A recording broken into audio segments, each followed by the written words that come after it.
What's up, guys? Welcome back to the channel, and today we're going to be focusing once again on LeBron James versus Michael Jordan. But it's going to be a little bit different, as today I'm going to be reacting to 3 different NBA analysts who say LeBron James is better than Michael Jordan. And I'm going to try to debunk all their major points and show you guys why Michael Jordan is still the greatest player of all time. Now, the first analyst we have, if that's what you want to call him, is Kendrick Perkins. And this first clip comes from an appearance on First Take. To the younger generation, because y'all are haters. Michael Jordan and LeBron James are sitting at the same dinner table. If Michael Jordan order a ribeye, LeBron James is going to order a ribeye with a bone in. So what you're talking about right now, it doesn't make sense to me. It's no gap. Both of these guys, you could close your eyes and say, just pick one. Their resume is equal. It matches up. You could close your eyes and pick one, and you won't be wrong. When you look at LeBron James, Stephen A., I heard you talking about. First off, when your opening line is calling the other person a hater or saying they're hating on a person, you generally do not have a good argument and you have no facts to back up what you're saying. And that is the case here with Kendrick Perkins. And I wanted to look at 2 specific things he said. The first thing he said is that there's no gap between Jordan and LeBron James. And the second thing he said is that if you close your eyes and you reach out, both their resumes are virtually equal. Now, at this moment, I'm going to ask Kendrick Perkins to open his eyes and look at these 2 resumes from these 2 different players. The player on the left is a 4-time champion, a 4-time MVP, a 4-time Finals MVP, a 0-time Defensive Player of the Year, a 16-time All-NBA member, a 1-time scoring champ, a 0-time steals leader, and a 1-time assist leader.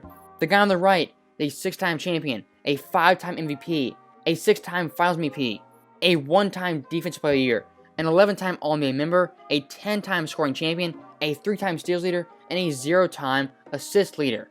And looking at these 2 resumes, there is obviously a winner. On the right, you have Michael Jordan. On the left, you have LeBron James. And Jordan, he has more MVPs, more championships, more Finals MVPs, more Defensive Player of the Years, more scoring titles, more steals titles, and more all-defensive teams. Now, call me crazy, but those 2 resumes are definitely not equal. And to understand just how big the gap is between Jordan and LeBron, let's do a quick comparison. Now, in my opinion, the second best player of the 2010s decade is Kevin Durant. And KD is a 1-time MVP, a 2-time champion, a 2-time Finals MVP, a 0-time Defensive Player of the Year, a 4-time scoring champion, and a 0-time All-Defensive member. And that is a very impressive Hall of Fame resume. But let's compare that resume of KD to the gap between Jordan and LeBron. And as you see, both these resumes are nearly equal. And keep in mind, this is the gap between Jordan and LeBron. The gap between those players, a top 15 player of all time, and Kevin Durant, the second best player of the 2010s decade. And I hope that comparison gives some perspective on the gap between Jordan and LeBron James when it pertains to their basketball resumes. And next up, we have another Kendrick Perkins take from his appearance on the show Get Up. LeBron James, we have never seen a player that has had this type of pressure and have overachieved for this long period of time. When LeBron James was on the cover of Sports Illustrated at the age of 16, being called the chosen one, that's when the pressure started. Michael Jordan was getting cut off his high school team. Okay. And by the way, you talking about competing for a championship this year? LeBron James is 35. Michael Jordan wasn't competing for a championship at 35, so no argument. Because Michael Jordan was at his house. You not go come on here and act like Michael Jordan was at his house. That's not how it's going to happen. He's a GOAT. I have to leave it there. So once again, another awful Kendrick Perkins take. And the thing I want to highlight from this clip is when he says Michael Jordan wasn't competing for championships at the age of 35. Now, I find this quote particularly interesting because Michael Jordan, he actually turned 35 during the 1998 season. And I was kind of curious, and I wanted to look up how the Bulls did during that 98 season. And as it turns out, the Bulls, they actually won the championship, and they won 60 games in that year. So I guess Jordan, he actually was competing for championships at age 35. And I really do find it hilarious how Perkins can get on national TV and just flat out lie. But I guess it does help when you're debating someone like Ryan Clark, who is equally clueless about the NBA and its history. And I also find it hilarious how Perkins says Jordan was not competing for championships at 35 when we just saw a 10-hour documentary titled The Last Dance chronicling the 98 Bulls and more specifically a 35-year-old Michael Jordan. So let's move on from Kendrick Perkins and take a look at our second analyst, Colin Cowherd. And this clip is from his show on Fox Sports called The Herd, and it was recorded only a few days after LeBron James led the Lakers to an NBA title. I know who the greatest foundational piece in the history of American sports is, and it's LeBron James. He is the greatest foundational piece in the history of American sports. 9 finals, 10 years, system doesn't matter, coach doesn't matter, franchise doesn't matter, teammates don't matter. He won when the second best player on the team was a point guard, Kyrie Irving. He won when the second best player on the team was a wing, Dwayne Wade. He just won when the second greatest player was a big, Anthony Davis. Michael Jordan needed Scottie Pippen. Michael Jordan needed Phil Jackson. LeBron needs the damn ball. He doesn't need a system. He doesn't need a coach. He doesn't need a Robin. He had a small Robin. He had a wing Robin. He had a big Robin. It doesn't matter. It does a great part of success. So a pretty interesting take from Colin Cowherd, and there's 3 main things I want to look at. The first thing I want to look at is when he says LeBron James is the best foundational piece in American sports history. And I mean, that is a bold take, but in my opinion, Bill Russell, he is still the best foundational piece for an NBA title team.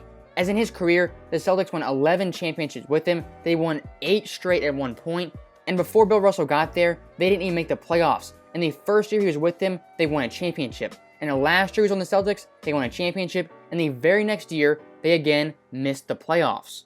And even Jordan, I would say, was more fundamental to the Bulls' success, as he was the best player on all 6 of their title teams, and he never left the Bulls to go team up with another superstar player like Dwayne Wade.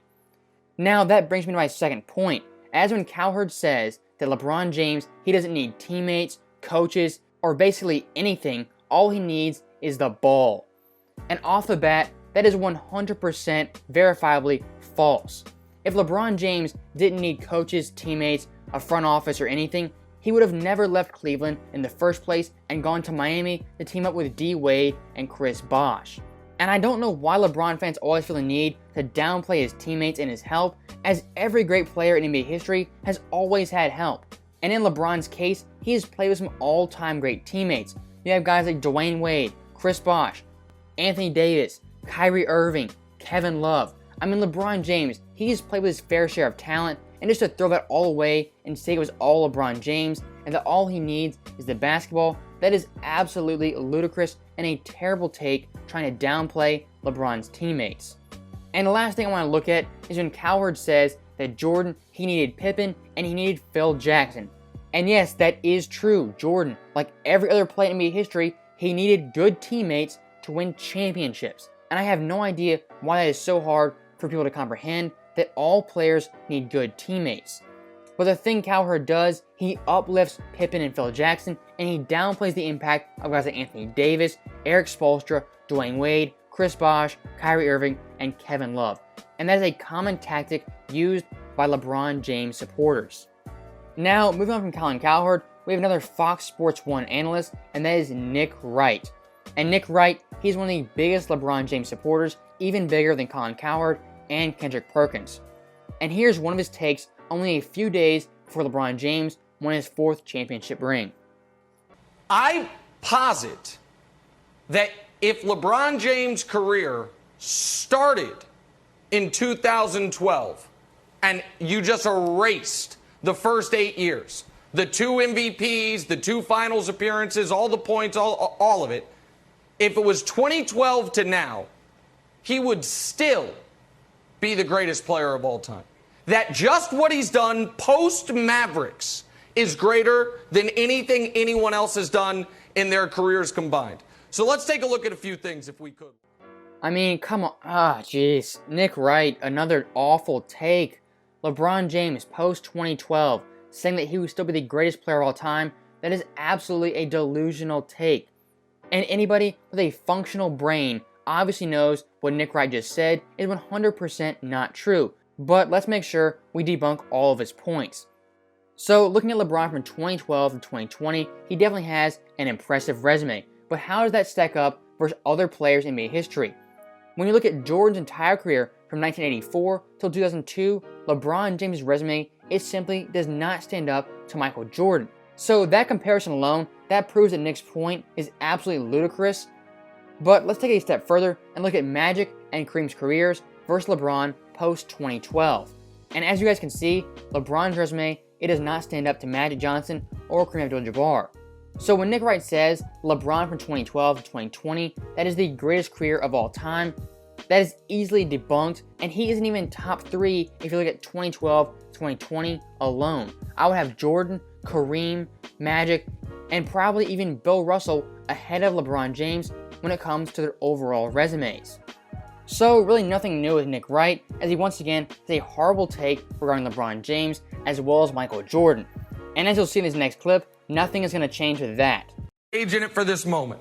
We all know LeBron officially, unofficially, got credit for 2 rings when he came back from 3-1 down and beat a 73-win team, sent Draymond crying to his car to call Kevin Durant. So right now he's at 4.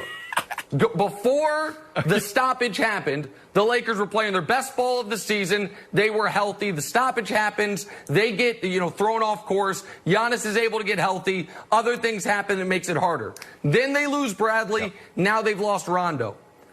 When they win the title this year, it counts as another 2, which means LeBron and Jordan will both have 6 rings. What? Two for the 73-win Warriors, 2 for this year, given all the injuries, 6 rings to 6 rings. So he's tied. I just want everyone to understand. I mean, you have to wonder at some point, does Nick Wright have any integrity in these takes, and is he not embarrassed by what he's saying? I mean, it's actually mind-boggling and kind of impressive how someone can twist logic like that and say LeBron James has 6 championships instead of 4. Now let's use Nick's logic for Michael Jordan. Now for Jordan's first title in 1991, that was the first title the Bulls ever won in their franchise history. And guess what? Jordan, he wasn't playing with a single player who was selected as an NBA All-Star. So in my opinion, that ring, it has to account for more than just 1. So 91, that is 2 rings for Jordan, giving him 7. And even going further than that, let's look at the 1998 finals. As Jordan, he was carrying an injured Scottie Pippen, a 36-year-old Dennis Rodman who was benched in the Eastern Conference Finals. And he had the most iconic shot in the history of the NBA. So all that combined, that has to account for more than 1 ring. So Jordan, he gets 2 rings for 98, giving him a total of 8 championship rings. And let's take this logic even further. Let's apply it to someone like Hakeem Olajuwon. Hakeem Olajuwon, he won 2 championships back to back. And guess what? He did that during Ramadan. So instead of having 2 championships, Hakeem, he definitely has 4. So obviously I'm being sarcastic and saying that Hakeem has 4 rings and Jordan has 8. I'm just applying the same logic that Nick Wright used to other players in NBA history. And I just want to say all these narratives that Nick Wright uses to give LeBron James extra credit, that has never been used on any player throughout NBA history except for LeBron James. And this will probably hurt some feelings, but LeBron's ring in 2016, that counts for 1 championship. Just like every other championship throughout NBA history, you don't get extra credit or extra points just because you're LeBron James. Now, next up, we once again have another Nick Wright take. And this take, it is one of the worst and most misleading takes I have ever seen. And it's so bad and it's so long, I'm gonna have to interject and stop him at each point and show you guys why he's misleading the audience and not telling them the entire truth. Because here are some facts.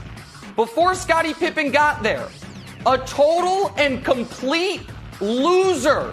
Not just never got out of the first round, not just 1-9 in the playoffs, never even above 500 in the regular season. So I'm gonna have to stop Nick right there, and let's take a look at his first point, saying that Michael Jordan, for his first 3 years without Pippen, was an absolute loser.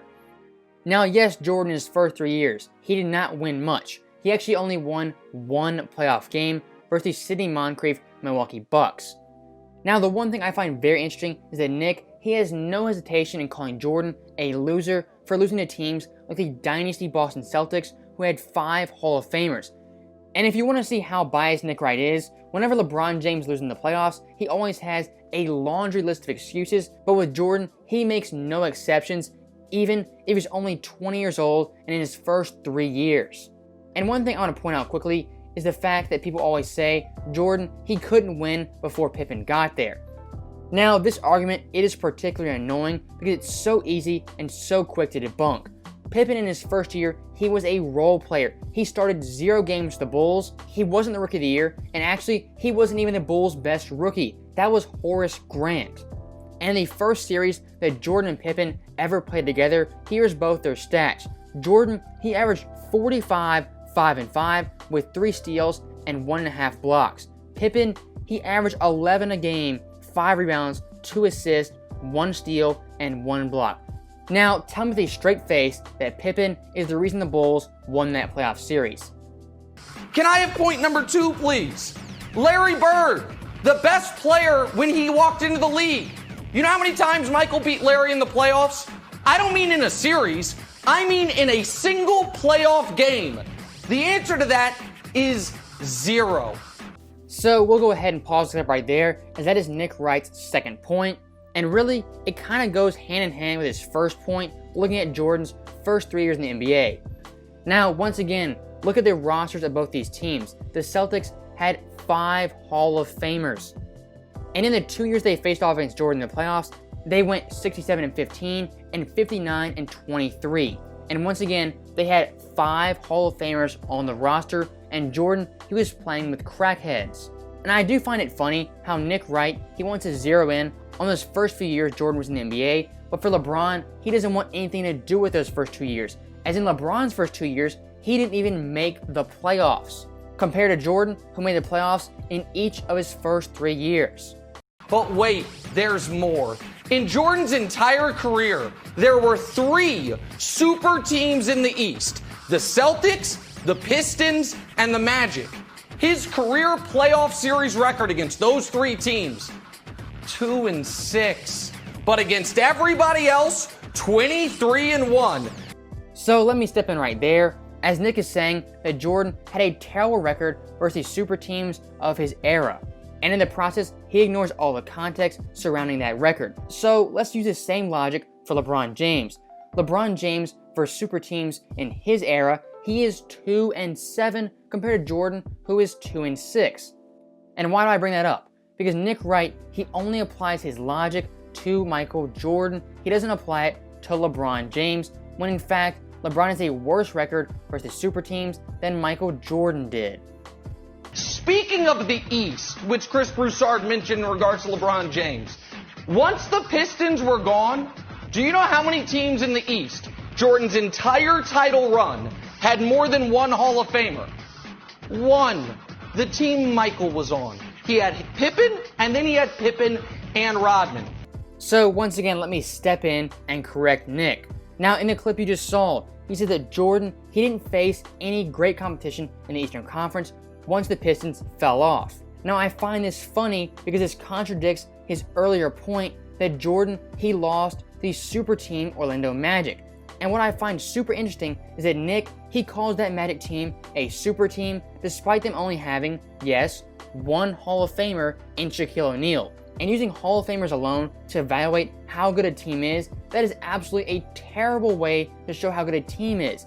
As the 90s East, to any knowledgeable fan, is one of the toughest conferences in NBA history. You have Dominique's Hawks, Reggie Miller's Pacers, Ewing's Knicks. You had Mutombo later on with the Hawks. You had Alonzo Mourning, Tim Hardaway on the Heat, Larry Johnson on the Hornets. You had Shaq on the Magic, Chris Webber on the Bullets, guys like Mark Price and Brad Daugherty on the Cavaliers. I mean, you had some all-time great teams in that Eastern Conference, and the reason those teams don't get the respect they deserve is Michael Jordan, he prevented them from winning championships. Broussard loves to make, which is we pretend Jordan's career was 6 years long. Everyone ate on Michael's watch. We just pretend it didn't happen. Can we show guys who won rings in years Michael Jordan played? Well, Larry won, Kareem won, Magic won, Isaiah won, Hakeem won, Drexler won, Shaq won, Kobe won, David Robinson, Tim Duncan won. I'm not even including the years Michael retired. Those are only years Michael Jordan played basketball. So the media doesn't want you to know this. Duncan. At this point, I can't even respond to this. That graphic, I don't even know how that gets on TV. First off, let's look at Tim Duncan and David Robinson. David Robinson, he didn't win a championship when Jordan was in his prime on the Bulls. He only won a championship the year after Jordan retired, and when he was a role player in the early 2000s, when Jordan, he was a member of the Washington Wizards. The same goes for Duncan. He won a championship the year after Jordan retired, and he won a championship when Jordan was on the Washington Wizards. So those two, that is an absolute reach for Nick Wright. And the same thing goes for Kobe and Shaq. As Shaq and Kobe, they only won when Jordan was retired or when he was on the Washington Wizards. And I mean, that's an absolute reach to put those four guys on this graphic. And even looking at Drexler and Hakeem won his first championship the year Jordan retired, and he won his second championship the year Jordan came back for 17 games. And Drexler, Jordan, he actually beat him in the NBA Finals. And the last four guys on this graphic, Bird, Kareem, Magic, and Isaiah, yes, they all won championships when Jordan was playing, but Jordan, he beat Magic in the finals. Kareem, he retired in '89, only 5 years into Jordan's career, and the same thing goes for Larry Bird, as he was injury prone basically all of Jordan's prime. And Jordan, he also beat Isaiah Thomas in the '91 Eastern Conference Finals. So this graphic, it is absolutely hilarious and totally misleading. So using Nick Wright's logic for players that won rings under Michael Jordan's watch, let's do the same thing for LeBron James. And this list, it is long. You have Dirk, Jason Kidd, Tim Duncan, Miles Ginobili, Tony Parker, Kobe Bryant, Shaq, Kawhi, Curry, KD, Clay, Draymond, and many, many more. And I say that to say this. When Nick Wright compares Jordan and LeBron, he doesn't compare them head to head because LeBron, he obviously loses that debate. What he does is he compares Jordan to absolute perfection. And by doing that, he can point out the holes in Jordan's legacy. And yes, Michael Jordan, he has holes in his legacy, as every player in NBA history has. But what Nick doesn't acknowledge is that LeBron James has many, many, many more holes in his legacy than Michael Jordan ever dreamed of having. And that is just one of the many sneaky tactics Nick Wright has to convince people that LeBron James is better than Michael Jordan. So as I said, that is the last clip we're going to take a look at, and I hope this video, it provided some nice insight into how awful all these guys' takes are when they say LeBron James is better than Michael Jordan. So if you made it all the way to the end of this video, I really do appreciate it. And if you don't mind clicking the thumbs up, that would be greatly appreciated. And if you haven't already subscribed, make sure to do so. So with that being said, thank you guys for watching. I'll see you guys next time.